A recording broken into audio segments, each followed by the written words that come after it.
Video चालू आहे.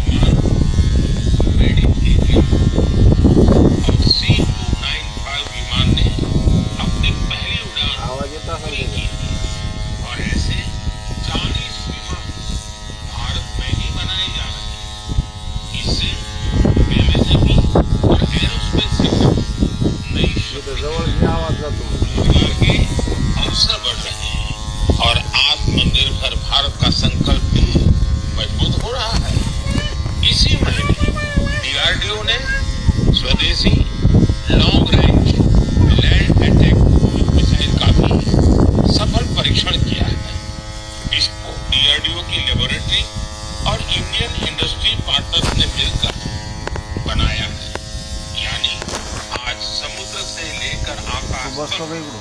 हमारा भारत अधिक सुरक्षित और आत्मनिर्भर बन रहा है। बस मी घेतो व्हिडिओ चालू में आहे. एक और आयोजन हुआ जिसमें पूरी दुनिया भारत के प्रयासों से जुड़ी और ये कार्यक्रम था अंतर्राष्ट्रीय योग दिवस।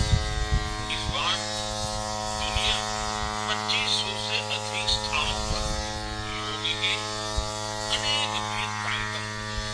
हमारे देश में करोड़ों लोगों ने स्थान स्थान पर योग कार्यक्रमों में हिस्सा लिया।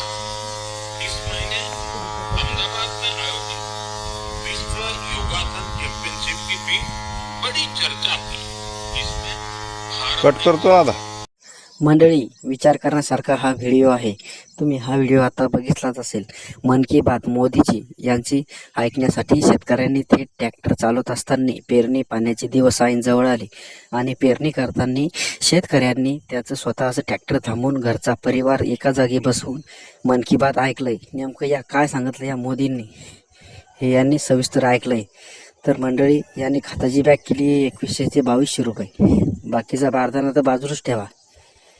सगळ्या ह्याच्या गोष्टी आहेत या कमी जास्त करून यांनी वाढून दिल्या, पण लोकांनी यांच्या भावना समजून घेतल्या आणि मन की बात हा कार्यक्रम ऐकण्याचा यांनी टोह फोडला आणि हा कार्यक्रम ऐकला पूर्णपणे.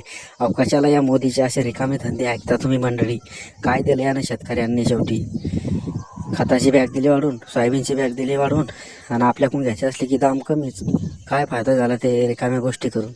या मोदीला आहे तर तुम्ही चांगलं म्हणू नका मंडळी. मला वाईट म्हणा की खरं म्हणा, मला ते काहीही कळत नाही आहे. पण तुम्हाला एक सांगतो, मन की बात ऐका का कोणती बात ऐकता, पण हे मोदी हा लबाड आहे. याच्या गोष्टी ह्या तुम्ही ऐकू नका.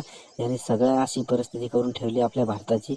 जशी नेपाळची परिस्थिती होईल तशीच आहे. सगळं फोडाफोडीचं राजकारण चालू आहे. आज आता तुम्ही आमदार खासदार फोडा लागले, ITचे पेपर फोडा लागले. शेतकऱ्याची टोटल माहिती जी होती ती प्रसारण यांनी गमावलेली आहे. शेवटी आता शेतकऱ्याच्या हातात काय दिलेलं आहे? तुरी. तुम्हाला तसं माहिती आहेच सध्या कशी परिस्थिती बिकट आहे. तर पाणी एक तर येऊन नाही राहायला पाहिजे तसं, आणि शेतकऱ्याचं नुकसान किती होत आहे तर तुम्हाला माहीतच आहे. मंडळी, सपोर्ट करा.